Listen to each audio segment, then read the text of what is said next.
जय गुरुदेव। हूँ आपनो दास छगन रामजी राठौर और आप जो रहा छो यूट्यूब चैनल रवि हजारा और आ चैनल अमरा सेवाधारी प्रेमीजन सूरज बच्चू सोलंकी, रोहित भाई सूरज सोलंकी, हूँ आपनो दास छगन रामजी राठौर। આજનો જીવન ચરિત્ર અમારો કાર્યક્રમ એક એવા સેવાધારી પ્રેમીજન સધીરા અને ભગત, એક એવા પ્રેમીજનને તમારા દર્શન કરાવું, જીવન ચરિત્ર વિશે એમના મુખ કમળથી એમના જીવન ચરિત્ર વિશે આપણે વાતાવરણ કરશું, સાંભળશું। और ये प्रेमीजन ये भगत एक एवा प्रेमीजन से कोई पण दुखिया, कोई पण व्यक्ति, कोई पण काज ना आटो एमना पाए जाए, कोई पण कार्य ना आटो समय पण एने आपे छे, पूर्ण रीते पण समझावे छे। और ये हमारा पंडित श्री गुरुश्री गोपाल भाई सानिया। આજના જીવન ચરિત્ર ગોપાલભાઈ સાનિયાને અમે આજ કષ્ટ આપ્યો, પણ પોતે ના આભાર પોતાનો કિંમતી સમય અમને પણ આપ્યો છે આજના જીવન ચરિત્ર કાર્યક્રમના અંદર। એમના બહુ બહુ અમે આભારી છીએ। તો હું પહેલે એક ભજનની રજૂઆત કરવાનો, એના બાદ એમના તમારા દર્શન કરાવે। એટલે હું કીધું, કોણ તો જાણે રે બીજું दास तो जाने, देवगी विना ना बीजो कौन तो जाने, कौन तो जाने रे बीजू रे, ए दास तो जाने, देवगी विना ना बीजू कौन तो जाने। सददेवीदास अमर देवीदास, सददेवीदास अमर देवीदास, सददेवीदास अमर देवीदास। तो हूँ प्रार्थना करवानो आज कार्यक्रम जीवन चरित्रना माध्यमथी और गोपाल भाई पंडित श्री पोताना मुख कमळथी पोते पोतानुं जीवन चरित्र वर्णावशे। तो एनो आभार। जय गुरुदेव। पहले अमे आजना कार्यक्रमना अंदर पहले अमे एनुं सन्मान करशुं, पछी अमे एमना भेगे अमे वातावरण करशुं।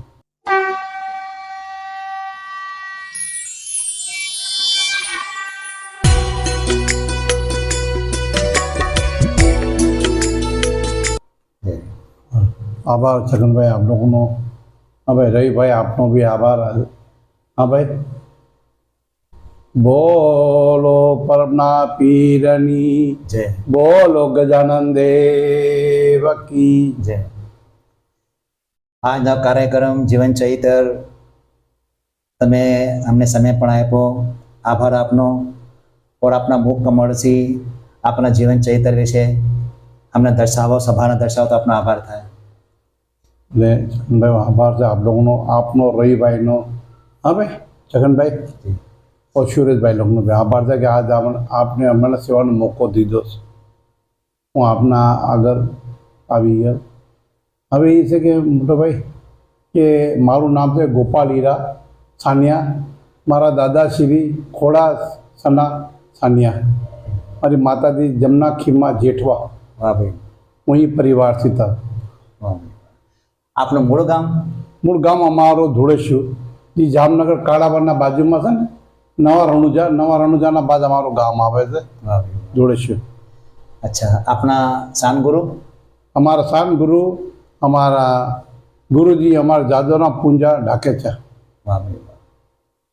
अच्छा, अपना आज तमने जी शिक्षा तमने मળી, સેવાનો પદ મળ્યો કોટવાનો, તો એ તમને કેમથી મળી? ये हमारा गुरुजी से मिलो जादोना बापू से। वाह भाई वाह। जय हो आपने गुरु। क्योंकि आभार से नो गुरु नो भाई, हमारो तो काई भी नहीं, काई मारा माता पिता नो आभार से जे मना विद्या शिखाड़ी थे समझा।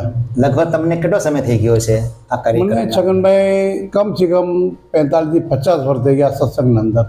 બહુ નાની મોનો હતો, 12 થી 13 વર્ષ અંદર હતો કે મારા ઘરે રોજાના કથાઓ થતી।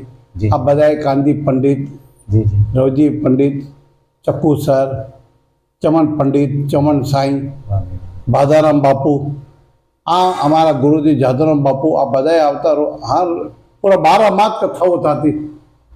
વાહ ભાઈ વાહ. શિવ પુરાણ, વિષ્ણુ પુરાણ, ગરુ પુરાણ, દેવી ભાગવતમ. अच्छा भागवतમાં પુરાણ આનો પ્રવચન થતો. જી.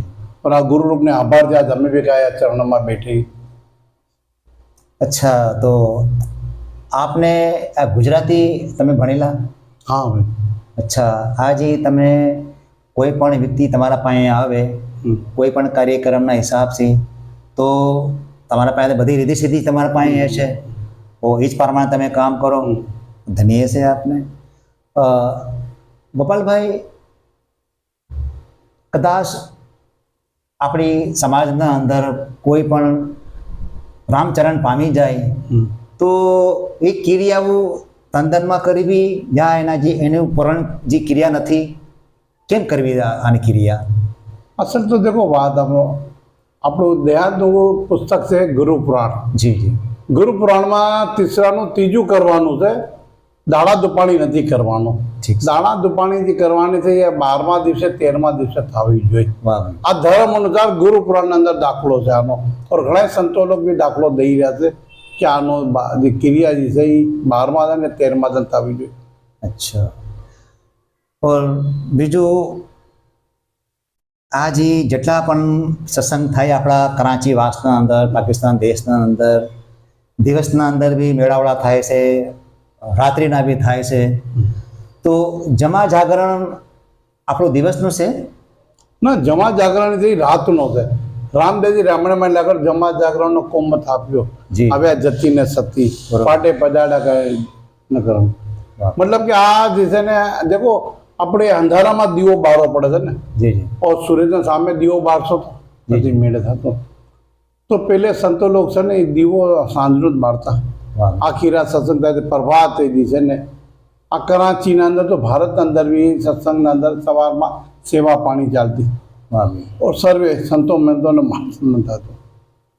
અગર રાત્રિના કાર્યક્રમ હોય તો રાત્રિના કાર્યક્રમના હિસાબથી તો કયા સમયમાં તે દીવો ચેતન થઈ જવો જોઈએ? દીવો તો સંજાના પહેલે ચેતન થઈ જવું જોઈએ રાત્રિના કાર્યક્રમ માટે. રાતે કાર્યને લીધે. કેમ કે દીવો છે ને એ ઉજાલો છે. જી જી. જ્યોત ઈશ્વરની છે ને દર્શન કરવા બધા આવે છે. અચ્છા, પ્રથમ પહેલે કઈ જો ચેતન થાય? પહેલે ગણેશની, જી.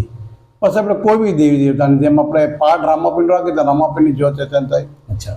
બાપજીની થાય, યા લક્ષ્મી નારાયણ છે, નવ ગર્ભ છે, દેવી પૂજા છે, શાંતિ પૂજા છે, કોઈની બી એમાં દીપ ચેતન થાય. અગર દિવસનો કાર્યક્રમ રાખે તો પછી દિવસના કાર્યક્રમના હિસાબથી પછી આ બધું પાઠની રીતિ સીધી પાઠનો દીવો ચેતન કરવો, એ પછી તમે કયો સમય લ્યો?